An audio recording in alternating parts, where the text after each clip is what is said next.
Karibu sana mpenzi mtazamaji wa Gitano TV. Ni ukurasa mpya wa maendeleo. Waziri Mkuu wa Jamhuri ya Muungano wa Tanzania Dr. Mwigulu Nchemba kesho anatarajia kuzindua safari ya meli ya kisasa ambayo inaitwa MV Mwanza, ishara ya matumaini mapya kuimarisha usafiri wa majini katika ukanda wa Ziwa. Sasa twende tukamsikilize Waziri wa Uchukuzi Profesa Makame Mbarawa akifafanua kwa kina hatua hii muhimu. Tarehe 23 katika bandari ya Mwanza South, Mheshimiwa Dr. Mwigulu Lameck Nchemba, Waziri Mkuu wa Jamhuri ya Muungano wa Tanzania, atazindua rasmi kuanza kwa huduma za safari ya meli hiyo. Meli ya MV New Mwanza ni meli kubwa kuliko zote katika Ziwa Victoria.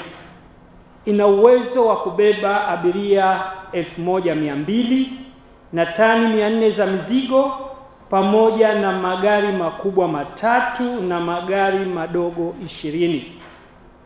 Meli hii imeundwa kwa viwango vya kimataifa na ina urefu wa mita 92.6, karibu sawa na uwanja wa mpira wa miguu, na upana wa mita 17, ikiwa na kimo yani height ya ghorofa 4, sawa sawa na nyumba ya ghorofa 4.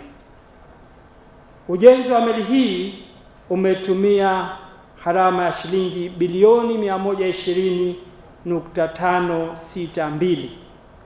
Wakati serikali ya awamu ya 6 inaingia madarakani, mradi huu ulikuwa umefikia asilimia 40 tu ya utekelezaji, huku mkandarasi akiwa amelipwa shilingi bilioni 40.644.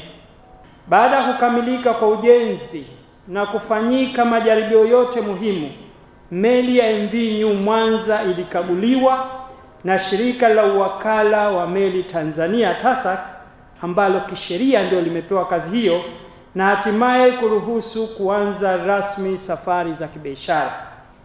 Hivyo serikali imeona ni wakati muafaka sasa kufanya uzinduzi rasmi wa safari za meli ya MV New Mwanza. Tutakuwa tunafanya safari kutoka Mwanza kwenda Bukoba kupitia Kemondo, lakini matarajio ni kwamba hii meli itakuwa inafanya pia safari kwenda Port Bell Uganda na Kisumu nchini Kenya.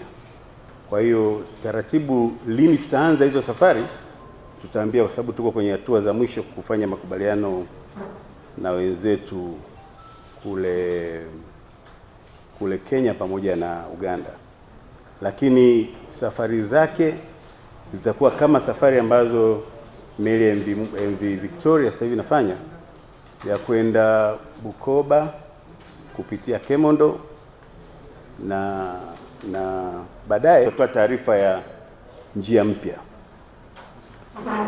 Bei pia tutawatangazia kwa sababu baada ya uzinduzi tutakuwa na taarifa zote muhimu zinazohusiana na bei. Zile bei tulizokuwa tunafanya mwanzo zilikuwa safari za majaribio, kwa hata fedha hata bei zilikuwa sio rasmi. Kwa hiyo tutatangaza bei rasmi, hazitofautiana sana na MV Victoria, kwa sababu tumechukua hiyo kwamba hii meli ni wa Tanzania. Kwa hiyo Watanzania wenye hali zote ni lazima